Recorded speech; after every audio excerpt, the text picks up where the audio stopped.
Inilah negara yang penduduknya 100% Muslim. Di negara ini semuanya Muslim, dari cara hidup hingga aturan hukum diatur oleh aturan Islam. Bahkan kabarnya non-Muslim tidak diperbolehkan menjadi warga negara di sini. Bagaimana bisa? Begini ceritanya. Maladewa, atau juga dikenal dengan Maldives, adalah negara kepulauan yang dikenal dengan keindahan alamnya yang menakjubkan. Terutama pada pantai berpasir putih, serta laut biru yang tampak seperti kaca. Pantai-pantai di Maladewa sebagian besar memiliki pasir putih yang berasal dari karang. Pantai karang termasuk pantai langka di dunia yang hanya dimiliki oleh 5% pantai di seluruh dunia. Negara ini juga dikenal dengan pulau-pulaunya yang eksotis dan berbagai keindahan bawah lautnya. Karena itu negara kepulauan ini sering direkomendasikan sebagai salah satu tujuan wisata bulan madu yang dikunjungi oleh sekitar 900.000 turis setiap tahunnya. Maladewa sukses meraih banyak devisa negara melalui pariwisata. Bahkan, kesuksesan Maladewa dalam mengelola sektor pariwisata membuat pendapatan per kapita negara ini mampu mengalahkan Indonesia. Diketahui ada sekitar 1.190 pulau di Maladewa, tetapi hanya ada 200 pulau yang berpenghuni dan 80 pulau yang dihuni oleh resort untuk wisatawan. Setiap tahun selalu ada resort baru yang dibuka di Maladewa. Seiring dengan meningkatnya popularitas negara ini sebagai tujuan wisata, tetapi meski menyimpan sejuta keindahan alam yang memukau, Maladewa adalah negara yang paling rendah daratannya. Bahkan bisa dibilang, negara ini adalah yang paling datar di dunia, dengan ketinggian maksimum mencapai 2,4 meter di atas permukaan laut. Karena itu negara ini mempunyai masalah yang cukup serius dengan pemanasan global serta perubahan iklim. Karena perubahan iklim yang bergerak semakin cepat hingga menyebabkan naiknya air laut, negara ini diprediksi akan tenggelam. Karena itu, berbagai upaya konservasi telah dilakukan untuk melindungi lingkungan laut yang menjadi aset berharga bagi negara ini. Selain itu, bencana alam seperti tsunami yang tidak diduga bisa saja menimpa Maladewa.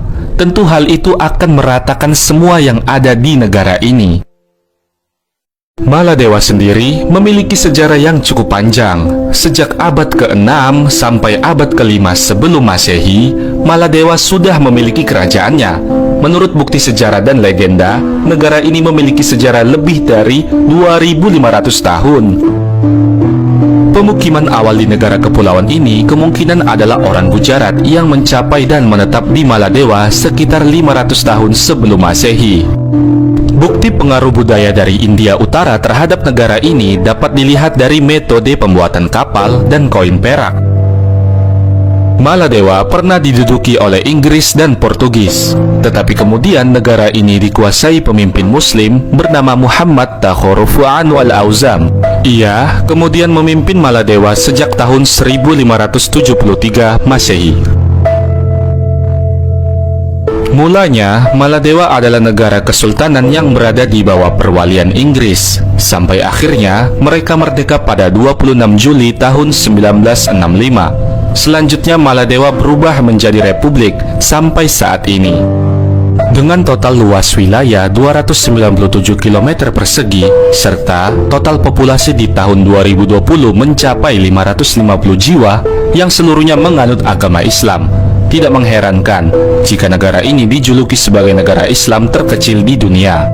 Bukan hanya negara Muslim terkecil di dunia saja, bahkan Maladewa juga merupakan negara terkecil di Asia. Islam merupakan agama resmi di Maladewa, di mana setiap warga negaranya diwajibkan secara hukum untuk mengikuti aturan agama Islam. Bahkan pada tahun 2008, Undang-Undang Maladewa menetapkan bahwa non-Muslim tidak boleh menjadi warga negara di Maladewa. Sebagai negara yang menerapkan agama Islam, berwisata ke negara ini diwajibkan mematuhi segala aturan yang telah ditetapkan pemerintah. Contohnya seperti larangan membawa alkohol atau barang-barang berbahan babi. Pemerintah Maladewa juga melarang pemakaian bikini di area pantai umum untuk perempuan. Kostum renang yang diperbolehkan di negara ini adalah celana pendek dan kaos. Sementara itu, bikini hanya boleh digunakan ketika berada di pantai milik pribadi, pantai khusus, serta hotel. Namun demikian, karena perekonomian negara ini yang sangat bergantung pada pariwisata, maka pemerintah memisahkan pantai umum dengan pantai khusus wisatawan turis asing.